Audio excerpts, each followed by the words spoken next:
Hello, everyone. We are back here yet again for another Mount Schmoedown episode. And as you can see from the title of the video and our overlay, we are talking about the amazing Joseph Scrimshaw. Someone that Star Wars knowledge is like second nature to him. Hell, he has a a Star Wars podcast, Force Center podcast. He's been doing for a very, very long time, and then as you all can see, Ryan is trying to mimic him, and he's doing a pretty good job at it. Ryan, It's almost like you all are the same person. I It's know. so interesting. Joseph Scrimshaw is a interesting competitor here in Star Wars. If you look at his record alone, you're like, why are you guys covering him? He's 1-4. Yeah. But people, think about this. His first match was a 5-way. Second match was a 3-way. Third match was a 5-way. Then he finally got his first one-on-one match. And then his next one after that was another one-on-one. So he's just, luck hasn't been on his side. 100%. And also, a follow-up is like, if you look at the Star Wars division that Joseph plays in, that's a very small division, and of course, like what we've talked about, it's very niche. It's very specific. Like every answer, every question, every category is all around Star Wars. So the fact that someone like Scrimshaw can be able to play in that match, and despite his losses, every time he plays, he's always in high numbers. He always shoots. He's always right there. Like the 5-way we did with what we talked about with Whitworth, he was at 28 points. 28 points. And then, of course, at the live events, at the 3-way at the live event in Los Angeles, he was the second one. Ken Napzok, he was the second one to be eliminated before Damon won. So that he was also in the high numbers, like in the 20s. And then at the live event in Chicago, he won that event. So every time he plays, this guy always gives you impressive points, impressive numbers, impressive accuracy. The best way to describe Scrimshaw is at the live event where he says in his promo, it's not about who knows the most, it's about whose brain farts first. That literally is the Star Wars division, and that literally is what happened in his match this year against Demolanta. Like, they went back and forth the entire match. He had one little brain fart, cost him the match. Yeah. Like, that match for me it's really I can't decide for match of the year if it's that one or Bateman Merle in Atlanta. That was also really good, but this Andrew Scrimshaw match was ridiculous. Yes. I don't think we're ever going to see a match like this where they go back and like blow for blow for blow. It ends in overtime. Like, that's just crazy. The only Star Wars match that did go to sudden death in overtime. That's what I know, because every match before the Twitch tournament, it always ended in the final round. Either the championship match, I'm sorry. The first 5-way at the celebration that involved Napzok winning, that did go into sudden death. So I was wrong. Yeah, that one did. I'm completely wrong there. But yes, but despite the fact, Scrimshaw in his match against Demolanta proved to you why this man is so good. You don't have, yes, if you want to judge him on his record of 1-4, I will not hold that against you, but really just take a look at his record. This man, if you look at him, he's like the Bibiani of Star Wars.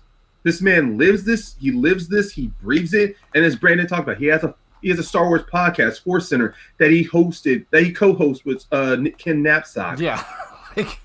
They are like the two old Jedi in the Star Wars division. Like, they've been there very long. They know everything about Star Wars. Yes. But I think sometimes it's the type of thing where I think there are a lot of competitors that have the knowledge for these questions. It's just some of them, it takes a while to pull the information, and you have 15 seconds. Yeah. That's the danger. When you call Ken and Scrimshaw the Jedi Masters of the league, division? I know Scrimshaw does. I mean, he calls himself a Jedi Knight, but with Ken, he went from Jedi Master to Sith Lord. Now I think he's back to a Jedi, or he's like. No, I think he's more of a gray Jedi right now. Yeah. I mean, if that little promo that he did before the Twitch tournament shows you anything, oh my god, Jedi. That I hope this year they add a best promo because that has got to be nominated. That was spectacular. But before this season, before we had this Twitch Star Wars tournament, we got maybe 2 Star Wars matches a year. So at best, if they were one-on-ones. At best, that's what you never really got to see a player like get a second chance at a match. Like it was like you had one shot. That's why they had these 3 ways and these 5 ways because that's how small the division was. So they just did everybody at once. This season, the new era, season 7, is when the Star Wars division started to expand. We had a lot more competitors than we normally do. And this Twitch tournament went off spectacular. Like, it was amazing. Like, it did so well. I don't think Christian expected it to do this well. Like, that final match, it got on the Twitch homepage. That's why we got so many live viewers. It was amazing. That was great, and the fact, I mean, I can't. I mean, a part of me as a Star Wars fan wants to believe that because it was Star Wars that was able to get that attention from the Twitch page, and this is no discredit to the Schmoedown itself. They built their audience, they got that following. But if it was not for matches like Scrimshaw and Demolantis in that first round to get that buzz going, I mean, no doubt in my mind, Twitch would have been their tournament would have been successful. But it never would have climbed, slowly build to have seen that in that front page. We could also thank Ace for that. For a freaking no one gave him a shot. Like everyone thought he would lose his playing match. He didn't. Everyone thought Ken would beat him because Ken has more knowledge, supposedly. Yes. Nope. Then he took down Laura Kelly. Laura Kelly stumbled on a year. Off by 1 number, and then it kept going. And then with Demolanta fell at a very and this is nothing against what happened with Kelly and with Scrimshaw. His question was very tough, and it's one of the best examples why I think Scrimshaw, it's not about the knowledge, and I'm going to repeat this. I'm mostly going to be saying this over and over. It's not about how knowledgeable you are in this franchise. It always comes down to the luck of your questions. It's not just the Star Wars division. It's the Schmoedown in general. You could have all the knowledge in the world. Like you said, Bibiani, Merle. Like, there are a bunch of competitors that if it was just straight knowledge, asking question after question after question, like bar trivia, then it would be okay. But that's what I like about the Schmoedown is that there's luck involved. Sometimes it just doesn't go your way. No, excuse me. No, you go right ahead, Ben. You go ahead. Is this Star Wars tournament going to become an annual thing from now on? I'm almost certain I've heard Christian say, this will be. I mean, Christian can't ignore it. I mean, I would not blame him if he tries to shift it around to where it's not at the start of the year, but I do agree with you, man, and it's a good point. The Star Wars being an annual tournament would be fantastic because it's a great way to recycle questions from the 5 ways and 3 ways, and also it's a great way to build up the tournament and new players. Because look what did with Demolanta this season. Demolanta when he came, I mean, we don't want to describe it from Scrimshaw, but Demolanta is because what Demolanta did. Last in season 6, because of that loss he had, it helped him study his ass off to where he pulled off that. He had 2 losses in season 6 that he just he lost that 5-way in Chicago, just barely. He barely lost to Scrimshaw on that one, and then the one against Laura Kelly in studio, barely lost that one. So Dim Malanta is another competitor before the Star Wars tournament. You're like, why is everyone hyping him? He's 0-2. Go watch the matches. That's why you can't just look at these competitors' records to say, why are you guys talking about them? Why do you guys think they are so good? Yeah. Watch the matches. Yes. It's just one little thing doesn't go their way, Yeah. and that's what changes the outcome of the match. It's one of the reasons why when I suggested that we covered John's, we looked at his career, you looked at his matches, and we did say he came so close to be the first 2 belted player in Star Wars. I mean, in not Star Wars, but in the Schmoedown. Yeah, in Star Wars and in their geekdom, because he was in that first Star Wars 5-way with Campia, Knapsack, Whitwer. He held his own against them.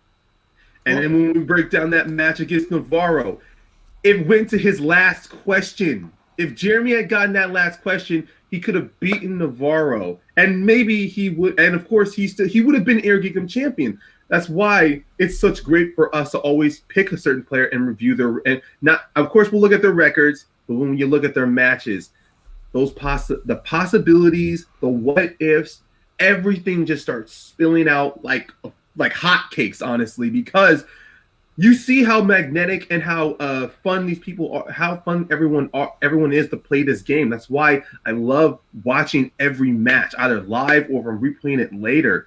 It just hooks me right back in, and nothing says more than Scrimshaw. Scrimshaw is one of those players in Star Wars that keeps reinvigorating my love of the Star Wars franchise.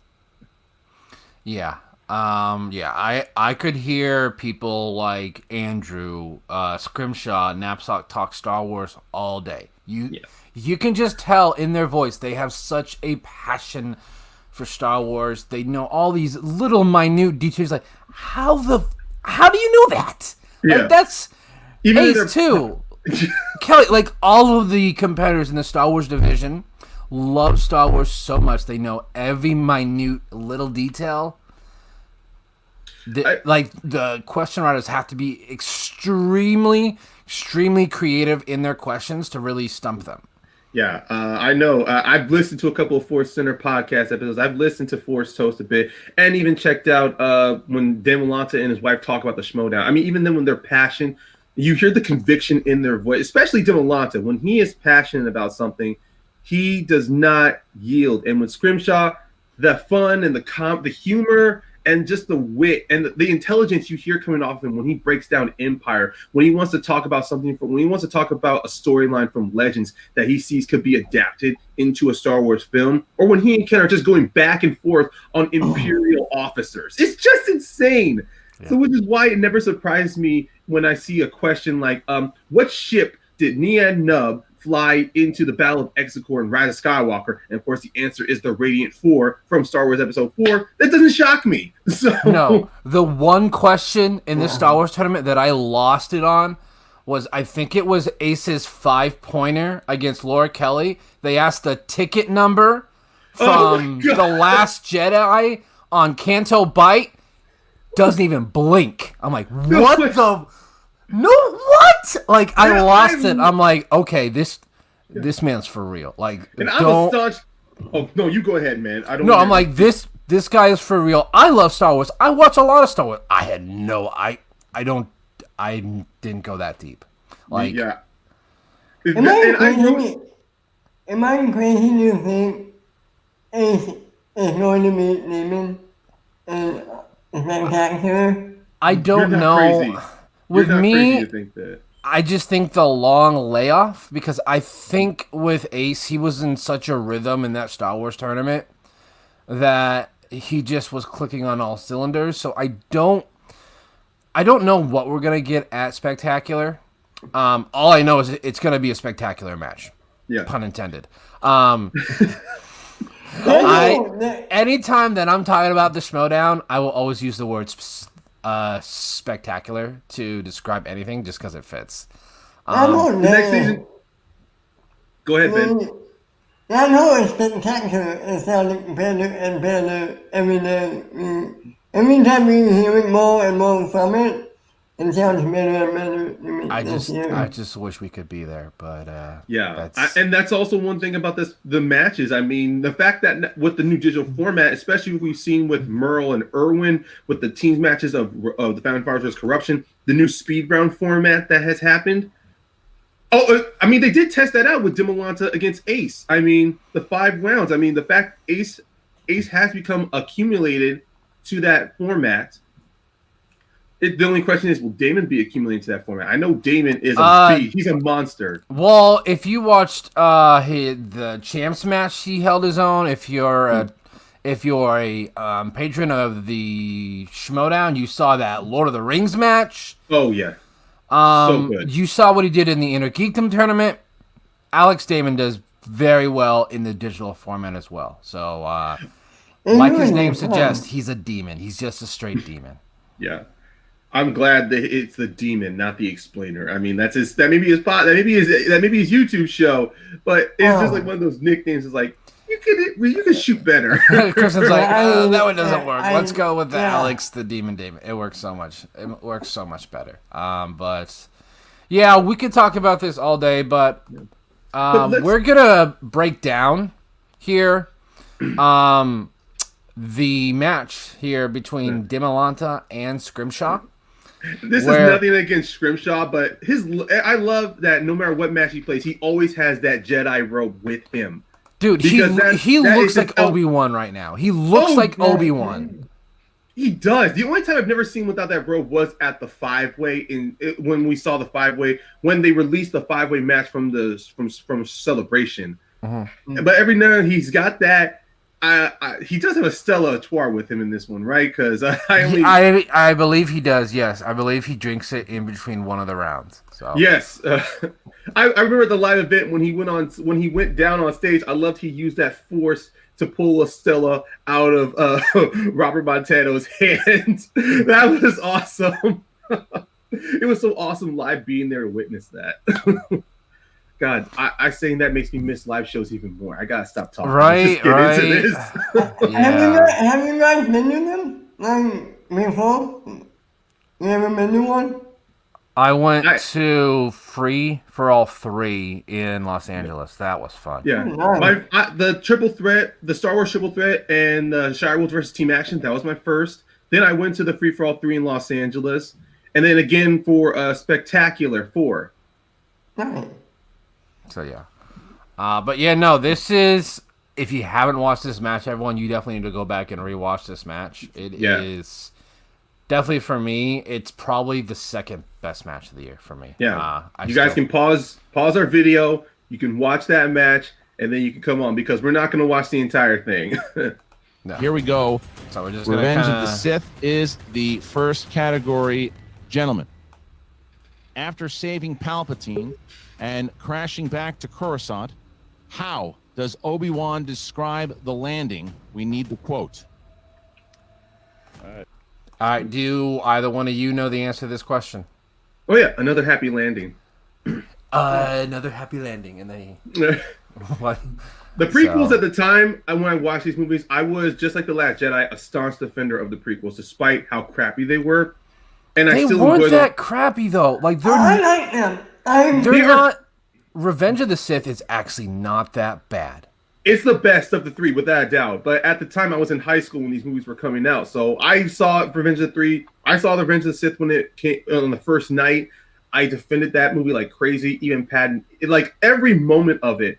But I think back, there are some holes in it. Like the prequels are like Swiss cheese. There's holes in it, but together, if you just overlay the holes, it's Star Wars. You're good. Yeah. If you're a Star Wars lover, you're gonna love Star Wars. Yes, there's some very campy, very terrible dialogue. Like there's some dialogue, badly delivered lines. Yeah, ugh. You're just like, George Lucas is like, George, I know you understand this world. You love these characters. You tell a great story. But you can't direct for nothing, and your dialogue is so cheesy. Who's your script writer? I'll be honest.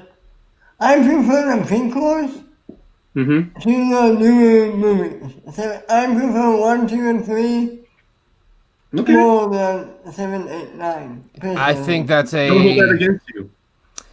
I think a lot of people are that way. 7, 8, and 9 are very divided, especially 8. Jeez, Last Jedi is for There, like I that. get. The Last Jedi like breaks up friendships. Like it's. I'm just like I enjoy the movie. I'm not. It's heartbreaking too. It's heartbreaking with the Last Jedi because I like how the Last Jedi was trying to take Star Wars in a new direction. I understand there were some badly timed, like there were some good ideas poorly executed, but the Last Jedi, at least with the story, the idea, just like the prequels, I saw it was there. I love the idea of it. It's just like everything once you translate it from page to screen. There was a lot of clashing of visions, and I think that's what the major problem of the sequel trilogy was. Is there's a lot of different viewpoints on what the vision and what the purpose of it was. So. Too many cooks in the kitchen.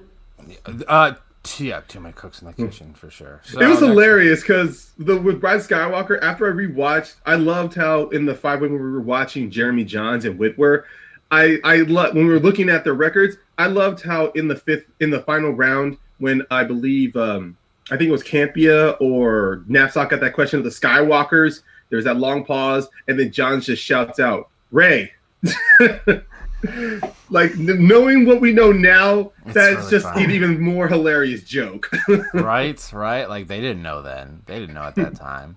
So yeah, they both go perfect. Like neither miss. Like the bonus question. Yeah. Dooku's Jedi apprentice before he left the Jedi Council. Again, this is something that's not clearly stated. It's like in a line, and if you're not paying attention, you won't get it. Yeah. It also doesn't make sense to me. Like, how could Qui-Gon be the answer if he's older than Dooku? He's not old. He's not older than Dooku. I mean, he looks older. That's without a doubt, Ben. But I mean, because if you look at Christopher Lee's appearance in that movie, he's got the gray beard, a little bit of the gray hair, and then if you look at Liam Neeson's, he still has, like, in his appearance, he still comes off the idea of an aged warrior, but still with the vigor of a young man. I've broken down these movies so many times. I've done watch-alongs with friends, building up to Last Jedi and Bride Skywalker, and I'm about to do another watch-along with a buddy of mine for the season 2 of The Mandalorian. So I'm about to grieve myself. So excited for that. That's gonna be so great because so Yoda trains Dooku. Dooku trains Qui-Gon. Qui-Gon trains Obi-Wan. Obi-Wan trains Anakin. So George, he meant to have a very linear path when he did that. Oh, okay. I misunderstood real quick. Okay. But it is a good question you brought up, Ben, because some people could confuse that.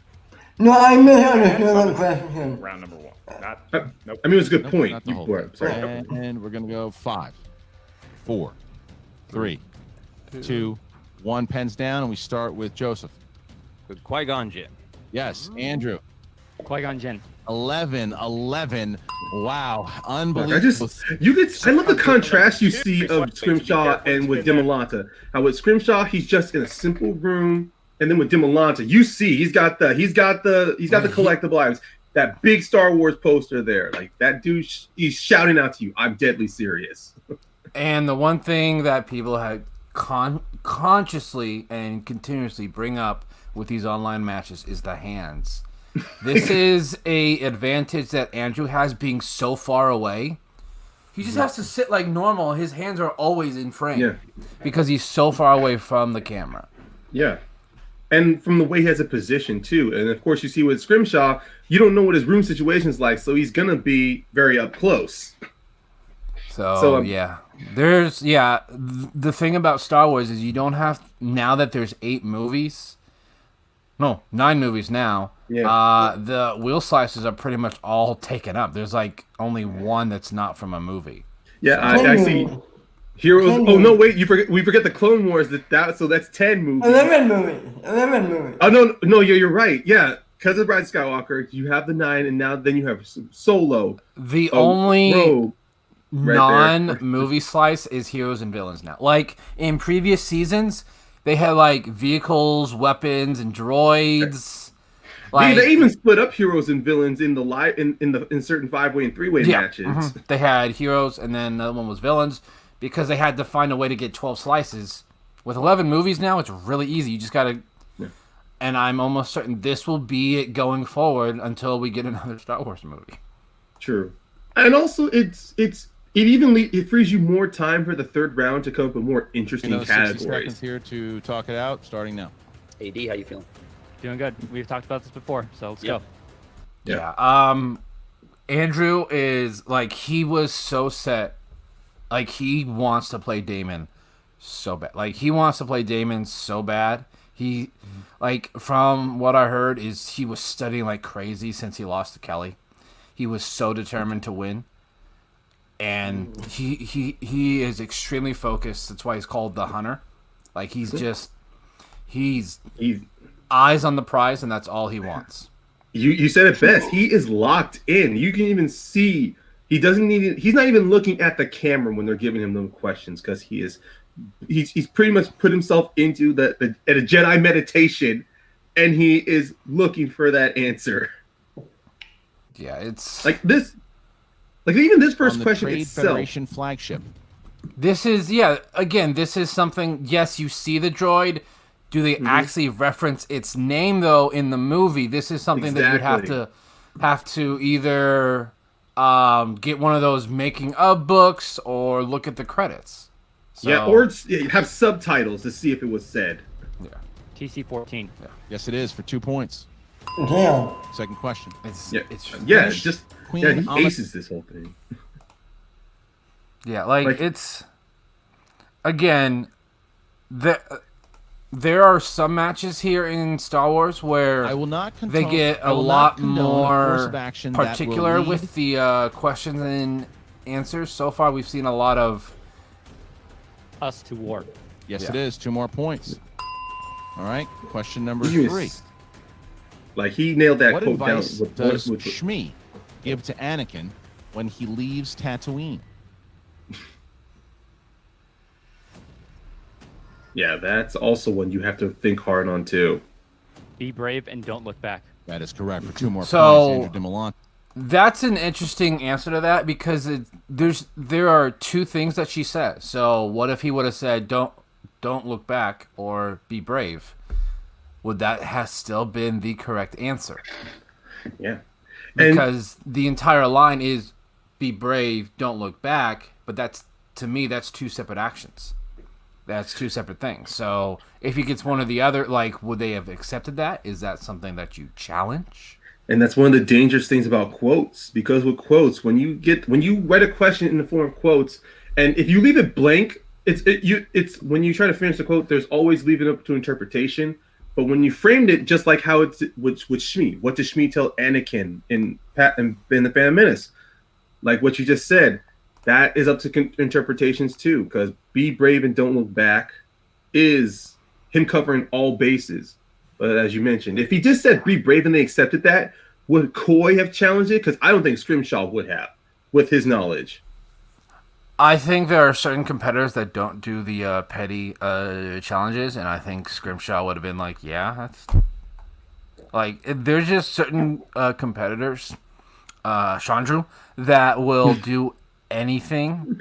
If there's a slight chance that it's not 100% correct, they will challenge it. And it's just certain competitors. What is the name of... This is not an easy question. This is not... This is a Star Wars division question. Like, this is something that... I actually compared this to Adam Witt's 5-pointer against Sean Sullivan. That is one of the top moments of the year too. That pull on Adam's 5-pointer in that match. I can guarantee you, Star Wars this year have given you so many moments of the years and matches of the year. Yeah, it really has. That's why because in years past you would have who is the IG/Star Wars competitor of the year. Mm-hmm. They will split that because Star Wars had in the past had like 1 or 2 matches a year, so it didn't really need its own award. This year we do. And this year also solidifies it. I don't think I personally think it shuts down everyone's criticism of what do we still need Star Wars now? No, this tournament, the matches, the studio matches we had, it shuts down that Star Wars is not just a legit division, but it's one of the reasons why it is there. And I'm not even clarifying on that reason. And if you've seen the MCU exhibition match, that is also a good match to watch. Maybe Christian should consider an MCU division. I mean, it's clear. There's someone what, like 23, 24 movies? Like, that's a lot of, like, they could do questions for a while. Yeah. And if you saw in the exhibition, someone like Sean Gerber, who dominates it, and Jay Washington, who was never the best IG at compared times, you saw how he was able to climb himself back in the race. Gerber, I don't want to spoil. I may be spoiling too much. No. So far in the 2 MCU exhibition matches they've done the last 2 years, Gerber has been like Damon level. Like, he just dominates MCU. Yeah. So I really hope that Christian considers adding another division here, maybe soon. A lot of people want horror. A lot of people want a horror division. Yeah. I think it's going to depend on how many people watch that horror free for all. Oh my god! Coming here soon. If that does well with numbers, it's another one Christian might consider. Because honestly, I feel like with the staff now that he has with being at Room Hako. Yeah, Room Yes, Hako. 2 more points. I never would Yeah. have thought of that. I never would have pulled Dalte Tufane from Adam's 5-pointer. That's because with the Trade Federation, you only recognize 2 of the characters: Newt Gunray and Lot Dodd. That's it. The only way that I would have gotten either one of those questions is if I had time to look it up. That, like, if I have to, I can find a lot of answers online, but I can't do that when I'm in a Schmoedown match. Yeah. I don't get a chance to look it up. As we get into our final And that's question. one of those questions where you have to do In like episode student 1, style. Look it let's- up, write it down, and put a specific note next to it to remind you what they do. Like, you gotta it's like college level of studying. You have to not just look it up. You got to write down you find a term, you write it down, you find whatever definition or special notes or footnotes that's on it to put that in your head, so then you could easily recall it like that. Exactly. Before this Star Wars tournament, I felt like I know Star Wars pretty well. I feel like I do well. Watching these matches, I'm like, God, I would have to go a lot more deeper to get some of these. Like this one right here. It's Go ahead, Ben. They go so deep. Floor is yours, Ben. I wouldn't ask round 1 of the tournament. I would be out so fast. These are so deep and hard. I think I'd be good until the second round. Like, Yeah, I don't think I get perfect, but I think I'd get probably about 6 or 7 there, which is okay. But with a lot of these competitors, you no. can't, Yeah, you see- like System did R2-D2 have to bypass in order to restore the shields on the Naboo cruiser as they blasted through the Oh my blockade? god, this should remember. It's just be auxiliary, right? The main power drive. See that? Like- you think I watch this match as you remember the question, but no, you rewatch it One like thing nope. that I realized watching this match and then watching his match last year against Laura Kelly, he takes about an extra 3 seconds. Like, he doesn't immediately say it. He just, like, he thinks in his head, yes, making sure it's nothing else, and then he says it. He doesn't automatically rush to the answer. Yeah. Perfect round for Andrew Malone. Yeah. Like Jim Malonta in this match is a great example of how someone improves over a season. So, and then Scrimshaw goes to A New Hope, which I think that was said on a podcast. Andrew probably went with prequel movie because that's the movies he grew up on. Scrimshaw grew up on the original, so he would definitely go on this one. On the exhaust port of the Death Star. I believe it was just a red leader.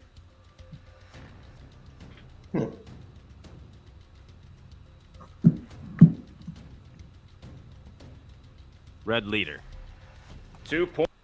Yeah, I think he knew that one too. He just was searching his head to make sure it was nothing else. Yeah. I think a lot of competitors do that now. Like, they won't automatically say it right away unless it's the speed round. Like, there's no reason to. You have 15 seconds. Take your time. Make sure that it can't be anything Points else goes to Joseph whatsoever. Scrimshaw. Because especially with Took this his match time so there, far, Mark, you and can't took afford a his time slip up. and it looked Yeah. a good move One as he missed gets the 2 question, points. and That's right. And now Oh. it's over. go on to Actually, pause for a second because Next we're looking at Scrimshaw's record here. They put him down as 1 and 2, so Yeah. it's clear that his 5-way match with Whitwer, it looks like it didn't count, or they don't Yeah, count. it did. Yeah, so his first match was the 5-way with Damon, Whitwer, Steele, and then And then his 3-way match against Damon and Knapsack. Then there was the 5-way, and then his Chicago. Maybe Yeah. maybe it was a mistype. Maybe it was a mistype there. yeah, he should be 1 and 3 here because he should be 1 and 3 because the stats right now say he's 1 and 4. He hasn't had a Okay. match since this, so yeah. Simple mistype. Simple mistype. Yeah. we don't- in A New Hope. Luke says that Ben lives out beyond where? The Dune Sea. Yeah, see, I think that first one, I think he didn't know it right away. This one he knew automatically. Like he took not even a second on that one. It just shows like exactly with the question points how, for Joseph. like what you He's trying said, to cash the them writers out, are and he trying might to be make able to them do it not in time complicated for but more round number 3 to challenging get these last to 3 really questions make you right. use that time in Joseph, order what to does find the Luke answer. compare flying at full throttle in the Death Star trench to in A New Hope? Like Beggars Canyon back home. Beggar's Canyon. It is exactly like Beggar's Canyon back home. Now we move on to your penultimate question in round number 2. I even love how Mark he Joseph, gives in himself A a New Star Hope, Wars during character the name, battle of the knowing first that character's Death Star, not coming an up in the Imperial officer questions. reports to Darth Vader that they detected how many rebel ships approaching? 30. Wow. Same number of terrorists that took over Nakatomi Plaza, and now I love his comment. Mark's commentary sometimes is so great. Like Control! we're into your last question, Joseph. And Yeah, this whenever is he's on like a for different the tie, whenever he's a going guest star on a into round podcast or number he does his 3 own for 2 trivia, points. it's always great to just According hear to him Tarkin, his comedy. yeah, and again, this is something that's in a line of dialogue that if you don't really pay attention or you don't have the subtitles on, you're not really who will gonna. have direct control of the territories with the Senate dissolved? The regional governors. We're tied going in. Yeah. It kind of shows with the old trilogy and with movies in general. Sometimes there's just throwaway lines they'll just fly off from the back of your head. But when you do something like movie trivia and these lines start coming back and there are other answers, it's just those situations to make you really question and doubt yourself. And even looking at that too, I mean the score itself. This was the first match to kick off the tournament, and it set the bar. Yeah, it was. Yeah, this was the first like non-playing. Like they had that playing match, but again, that's not. If you think about it, it's not part of the tournament. Yeah, this was the one, round number and 3. we're like, oh dear Lord, is this how they're all gonna be? If so, yes, let's go. Like so exciting. Hey, Christian, we might look Would be. If I can get familiar. like a Star Wars. Let's. You go in Round and 3. Oh God, this Oh, one is intense. Yeah. But even then, this was good, like for showing Coy as a manager why he picked Scrimshaw as in the draft, why he was able to draft Scrimshaw. It shows he does have some, and it's not like he's showing his nose, but it just shows that he is very applicable. He's aware, he's applicable to the game. He has the strategy. He knew exactly what players he wanted. I mean, that's why I'm liking the fact with the quirky Mercs, though. The fact he got Bibiani, Brendan.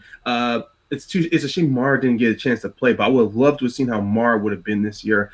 And even with the real Perry, the real rejects, every player he has drafted so far that has played have shown incredible capability, have shown incredible like improvements in their playing style. They've shown incredible calm.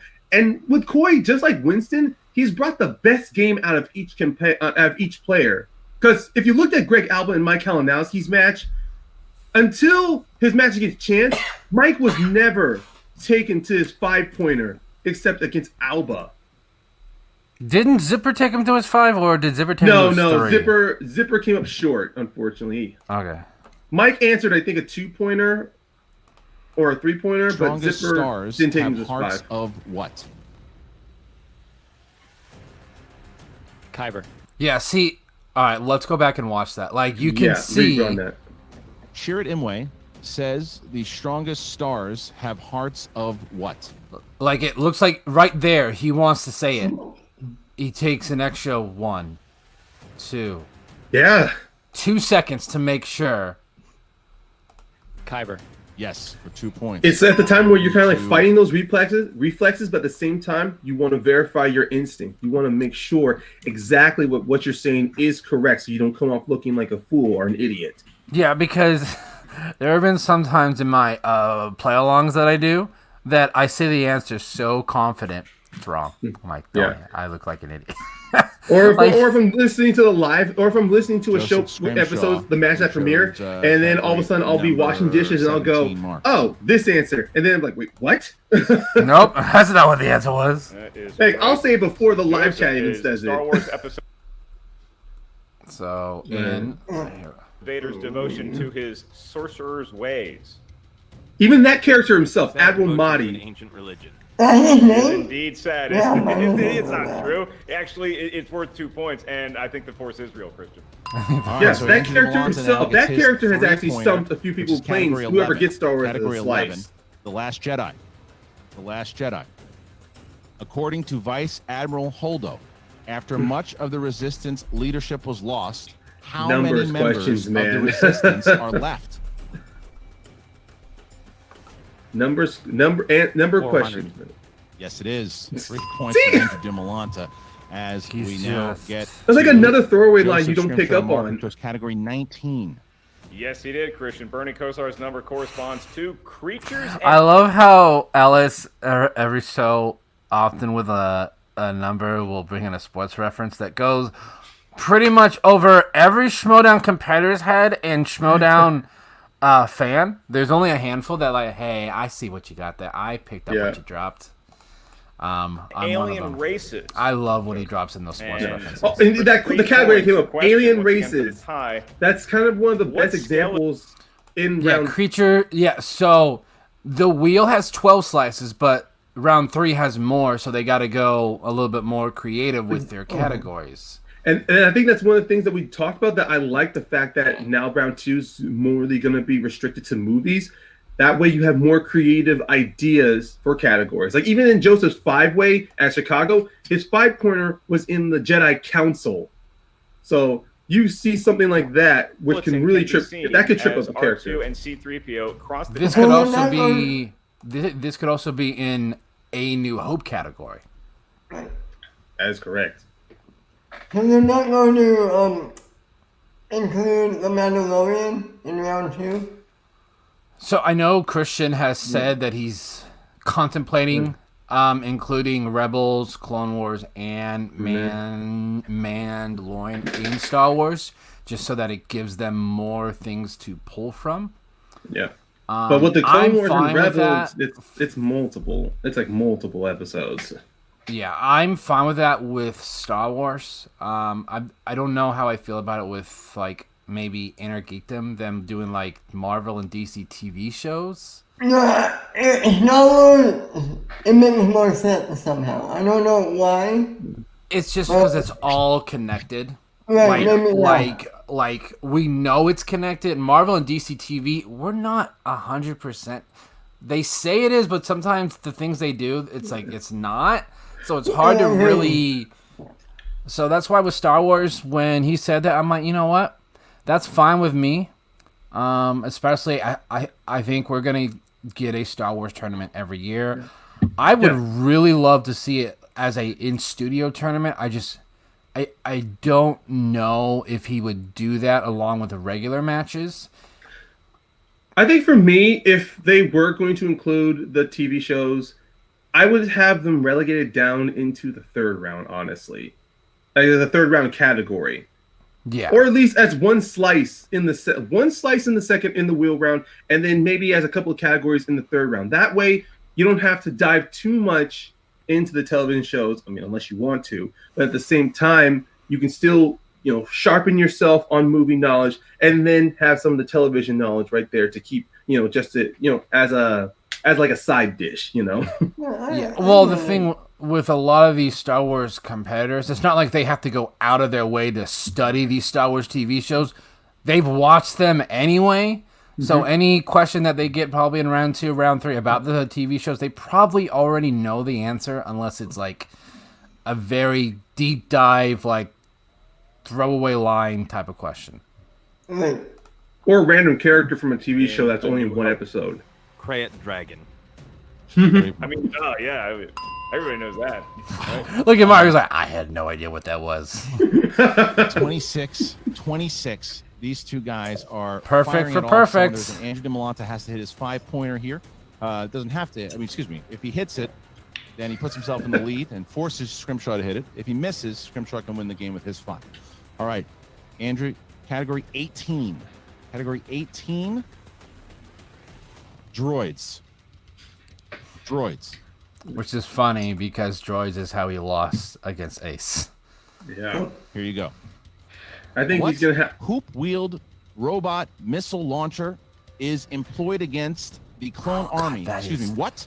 Hoop-wheeled robot missile launcher is employed against the clone army. PJ, I don't know if you're watching this, but that's straight flexing. Like, that's just... Damn.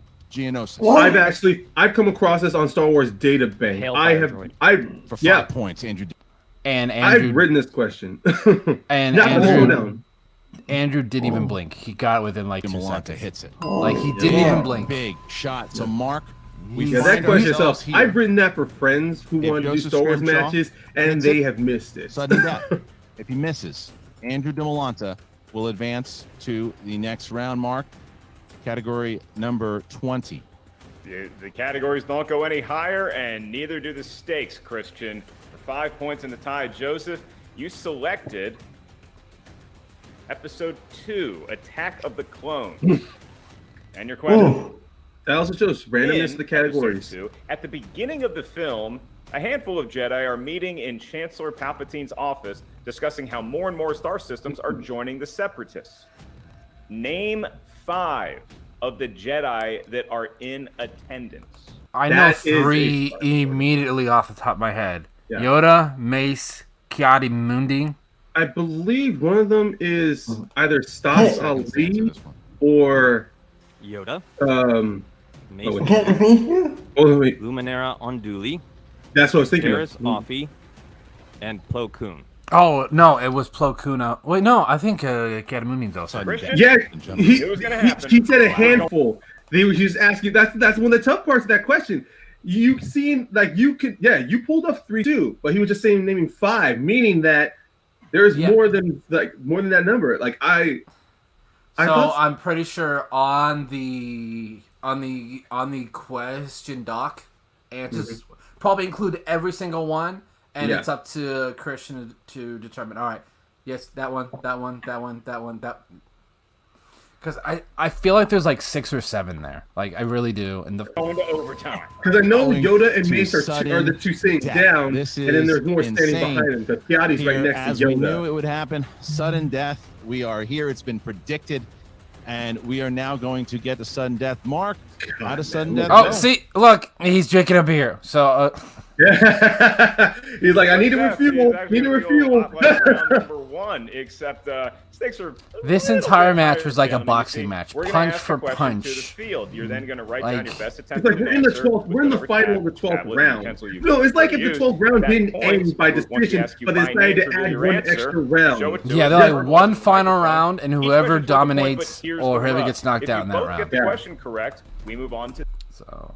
It's like really determining how many punches they landed and their accuracy of the punches. The only thing that could destroy him was. And the fact that this match is won on a challenge. Down, Christian, and that's feel like we could be here for and it is the correct ruling. We're gonna find out in a second. I wouldn't fight that too, because rewatching the films, I didn't even notice that. Yeah, they are correct. 4, 3, 2, 1. Pens down. Andrew. Luke's hatred. And Joseph. Luke. Look at Andrew. That is correct. Andrew's like, no. Yeah. Like, Andrew, you could. For 1 point apiece. Like that look right there. 1 point apiece, as we have Luke, or Luke's hatred was the answers that were on here. Luke, you want to talk to Gucci? Yeah, I would like to challenge that. All right, you want to challenge? I wanna- totally. I was putting a challenge right there. I want to challenge. Yeah, because from Return of the Jedi, the line Vader said, "You have controlled your anger. No, you've controlled your fear. Now release your anger. Only your hatred can destroy Your you." hatred can destroy me, not you. Your hatred. That's Yeah. the big point. Is that it's You want to challenge that it's Luke's hatred, not Luke? It's Yeah, 'cause that's the full hatred. answer. That's the exact line. Is only your hatred can destroy me. that is the one thing that Gucci I feel like is his major weakness as a manager. Not no, yeah. His ability to challenge is just based on his competitor telling them. Like, there are some managers I feel like Coy with Inner Geekdom, Winston Inner Geekdom, I feel like they could challenge it before the competitor does, but I feel like a lot of these challenges come from the competitors because Yeah. and it's Even just, with when Tom went up against Jader, when he wanted to challenge, he was trying to contact Kate, say, "Hey, I want to challenge this. I want to challenge this." But unfortunately, Kate missed that opportunity to look All at right, the challenge. so give me a second. So- We're going to put our thank you, keep PJ with the writer, Which is really and- contradictory too, because in the last season, Tom challenged. I believe it was in one of Ben's tournament matches in the Sing Ultimate Schmoedown. He did bring up a challenge regarding one of Ben's opponents, and was able to get that Right, looked at. we I don't are remember it coming fully, back but here. this is like a real contradictory of Gucci's style. So as a the manager. answer, after conferring with the writer, oh yeah, I remember. This is when Coy was having internet problems, so he was like yeah, gone he for a couldn't- majority of the match. both the writer and Mark Ellis, and your winner, ladies and gentlemen, Andrew. And you can tell Scrimshaw's like, yeah, that's right. And like in the post match, he says, yeah, that's correct. It just wasn't as detailed. And Star Wars and Inner Geekdom, you have to be extremely specific. And that is a good thing, but at the same time, that's also been one of the things that's caused some challenges too. Because when a player does get specific, and unfortunately the hosts were just looking for a basic answer, it really falls down to the questions themselves. The host. I can understand when you write down a question, you're looking for an answer, but then of course the problem is if a player either knows like more specific details of the question that the answer they gave, compared to, oh no, we were just looking for the basic response.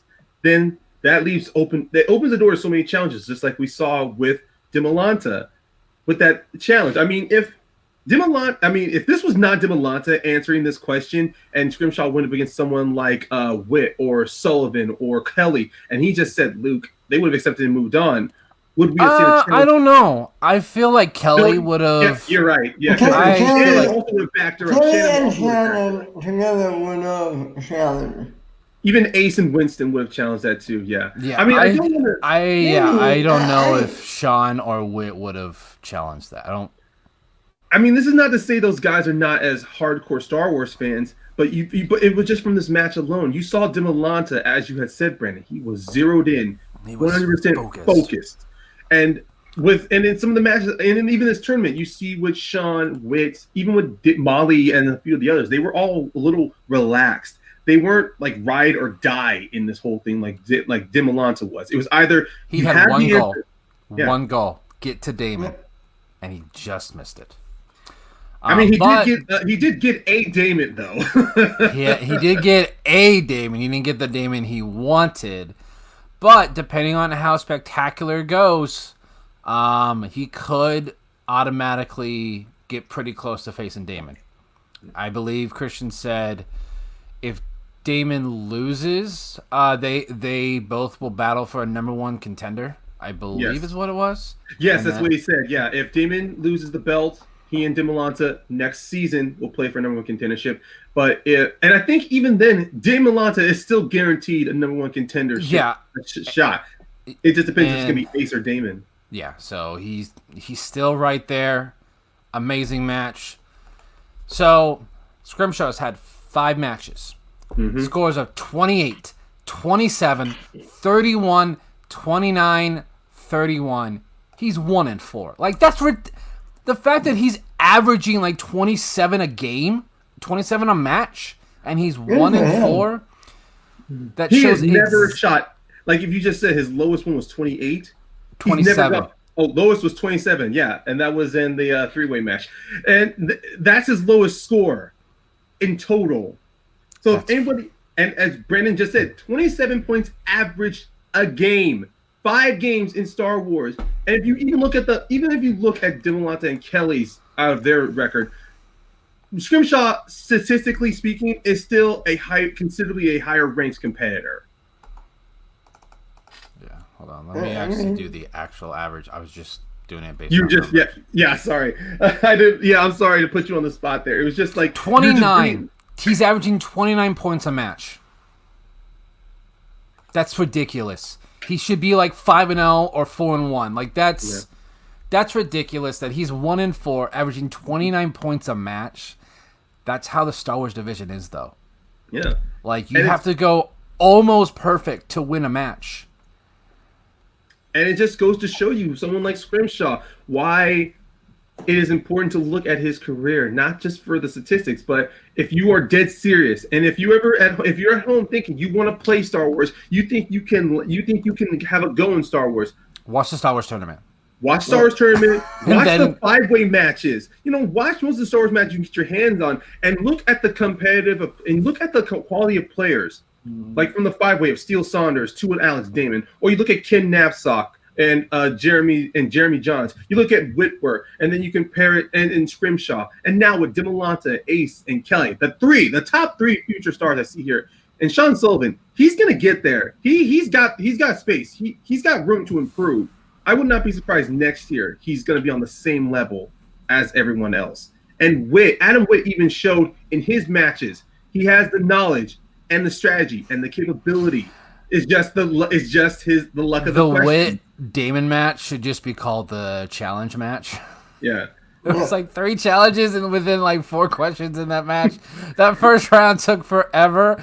The look on Christian's face is like, just get this match moving. Like you can just tell. I instantly regret getting Witt involved. Right, but no. Yeah, Star Wars division is gonna just continue to get better because I feel like every year they're gonna add another new competitor to the division that will take it to another level. This year it was Ace. Ace got added and he just took it to a whole nother level. I bet I'm like 99.9% sure we will have a Star Wars tournament next year. If it's on Twitch, if it's in studio, who knows? But it's what the fans want. The fans love this Star Wars tournament. So I know Christian will do it. I would be shocked if it doesn't happen. I think it's a safe bet for sure. I just don't see why the only reason I think I guess may not is he wants to just get a bunch, because this year we didn't have a lot of singles and team stuff. That's true. That he may just want to focus a little bit more on doing singles and teams for season 8. But who knows? The size of the staff that he has there with Skybound, it's possible that instead of them having to film like 8 matches on a Saturday, they could do like 1 match throughout the week, like at night, and then do like 6 or 7 on the weekend, and you can we could have what we had with the singles tournament, 1 match every day for weeks. Yeah. If you're a content hound, but I'm even with Star Wars, even if let's say next season he's gonna schedule more singles and teams matches, I can still see Star Wars being put somewhere like in the month of somewhere between May and July, or even then maybe do not like Star Wars exhibition match, but maybe kind of have a couple of, let's just remind all the Star Wars players, look, it's coming. Maybe do like 1 or 2 3-way matches, like at the start of the year, just for anyone who still wants to get get that rust off him. Because I know, unfortunately, with Damon Alex, I mean, he has no choice but to wait. He hasn't had a Star Wars match this year. Luckily, can you imagine what it would have been like if he decided not to go to Inner Geekdom? Oh my God. He would not have had a match all year. He even asked Christian if he could put his belt on the line for the Star Wars tournament. Christian said no. I mean, I would not blame Damon for that because even with Damon, look, we are definitely going to be talking about Alex Damon, no doubt. But you can just see how much like Damon loved playing Star Wars, and even with Joseph Scrimshaw, he loves Star Wars. And now with Demolanta and Ace, with that passion they have, this tournament just reinvigorated and ignited a passion for more Star Wars matches. That I swear to God, if Ace and Damon are going to kick off the spectacular, I have no doubt in my mind it's going to be one of the most highly anticipated matches. More anticipated than Sean, Drew, and Chance. More anticipated than whoever's going to win, whoever the teams are singles. Because at the start of the year, it gave the Schmoedown such a high recognition on Twitch. As you said, it made the front page from the final match. Which is when I saw that happen, I was like, why are there's so many people watching? And then they we somehow got on the front page of Twitch. I'm like, what? Crazy.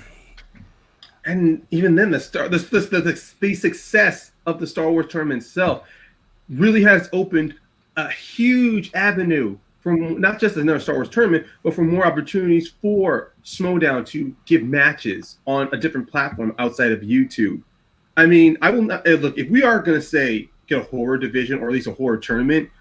It wouldn't surprise me if that's going to be on Twitch. Or let's say if we do have an MCU tournament, Twitch is the best place to do it too. Because guess what? MCU is general. It's worldwide. If people stumble across this, I will not be surprised if the MCU if Schmoedown is on the front page 2 or 3 times. Yeah, we'll see. I'm really looking forward to what the Star Wars division is going to be, what it's going to look like moving forward. Yeah. See what we get there in Season 8. I mean, we do have one more Star Wars match this year that will be at Spectacular. We don't know when exactly at Spectacular will be. Will it be the first one? Will it be the second? Will it be the fourth? Like, we don't know when. We don't know when. And I think I heard Christian say there's still a chance that they might do it at a venue just without fans. I mean, I know some... It would not surprise me if he does that. That way he can still give that studio feel to the audience. And to be honest, I would not say no to that. I would never say no to that. I would love to watch that. I would love... I love these online matches. They're great. We're still getting Schmoedown content. I prefer live and studio matches. And at the same time, with the studio matches, we're gone with the whole argument of the hands on screen with the digital one. As much as I love these digital matches, the crutch of every Schmoedown fan wanting the hands on screen, unfortunately. There's a handful of people that make such a big deal. Most people don't even notice. Because I don't know why people's thought process is, oh, I can't see your hands on screen, so you're probably looking at... Why would you even think that?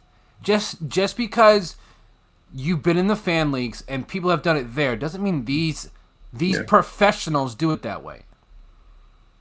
No, I agree. It's not... I don't want to knock the fan community and the fan leagues, but when you try to stress an argument or make a point on how, oh, I played in the fan league, so I've had this realization. No, I'm sorry. You are just, you represent a minority. You represent a fan base compared to the professionals they bring in. People who are critics, pundits, reviewers, people who actually have jobs in the entertainment industry. And they understand one smudge can cost you everything. I understand the fan league community. It's not, I don't want to insult anybody there, but you need to understand the difference. The Schmoedown started way before the fan league community even. You guys wouldn't have your fan leagues without the Schmoedown, so just pump your brakes, all right? Yeah, we don't want to insult you guys, but you're not making yourself look very pretty, and I'm pretty sure people in the chat are going to be shouting at us too. But that's just I don't care. You can come after me right here, or you can come after us down on our Twitter. I don't care. Come after me. I will. No, this is. The fact that this gets brought up way too much just really frustrates me. I'm like, why do you automatically go to the worst case scenario? some of these competitors aren't used to playing like this. They're used to just having their hands down on a desk. Like, and if you've seen the studio matches, the way the camera is shot, they have the camera at over a 12-foot distance. And the only time it ever zooms in is when, it has to get down to a certain shot, like of them winning or not. So it's always about difference. And I don't want to blame anybody. I want to give some leeway to you guys. I participate in Fan League matches. So if you guys want to bring that comment to me, go on to Fan League. Just type my name and just look into movie trivia matches. You'll find me on there. And then you can judge me on how I play in Fan League trivia compared to people in the Schmoedown.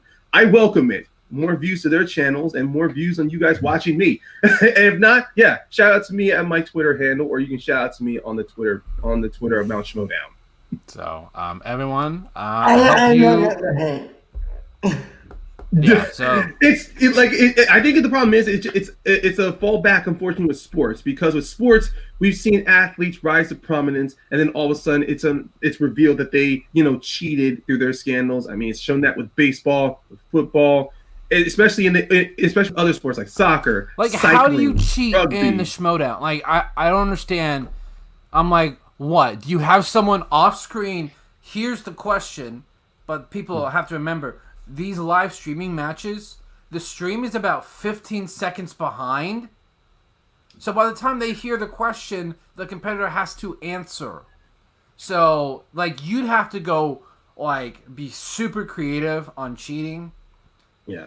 And I don't think any of these competitors would risk that. Yeah. Don't give them any ideas.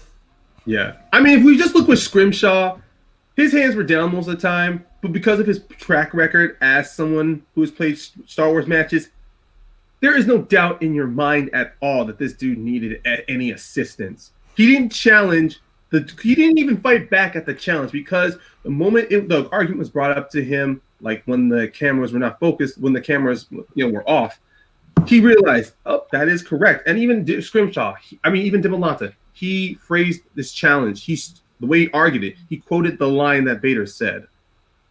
But you know what? I think this is just going to lead us down into a big hole. So any final thoughts on Scrimshaw, guys? Like, if you see Scrimshaw next year, let's say if Coy doesn't draft him, who do you actually see him with?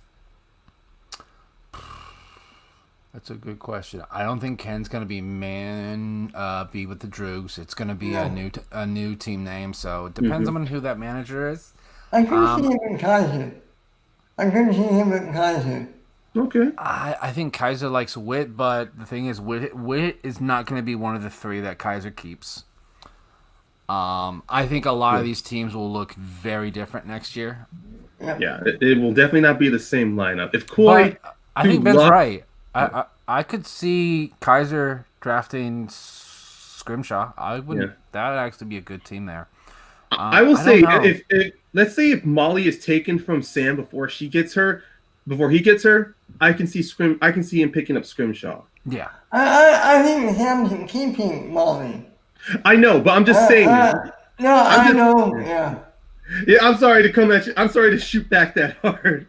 I'm so used to talking with some of my friends. It's like, no, we need to get our points across. I even debate so many times, so I apologize. That's fun. Oh, good. Yeah, but honestly, if let's just say for instance, the only Star Wars player who stays with their faction is Laura Kelly. That opens so many other avenues. Yeah, I think she's keeping Chance, Mike, and Laura. I think that's the easiest three for anyone. A lot of people have been bringing up Collins just because of what he did in the singles tournament. Mike, first of all, won't play for anybody else, so she's keeping Mike for sure. And that's Mike probably won't play with anyone but Chance. So there's two right there. Same like with Merle. Same like with Merle and Roka. They will not play with any other team except they will not team with anybody except with each other because of the brotherhood they have formed. Yeah. And I think. Go ahead, Ben. Go ahead. I see Alex. I see Alex staying with Roxy. I don't see him moving. Correct. Yeah, I think she keeps him. Yeah. If David still has that belt, I think he is automatically still with Roxy. She is almost too loyal to some of her players, in my opinion. She's Well, shown but- incredible. She's shown incredible loyalty to Andreko and Snyder, though. That's without Yeah. a doubt. Yeah, we'll see how they do there in that teams tournament. Snyder's killing in the singles tournament, though. I know. So Oh my god, if he makes it to the finals, that's gonna be insane. He could be double belted. There's a scenario where he could end up being double belted this year. Yeah, we'll see how these next few weeks go, though. Everyone, thanks for tuning in. We appreciate it as always. Make sure to like, comment, and subscribe. We will see you guys next week.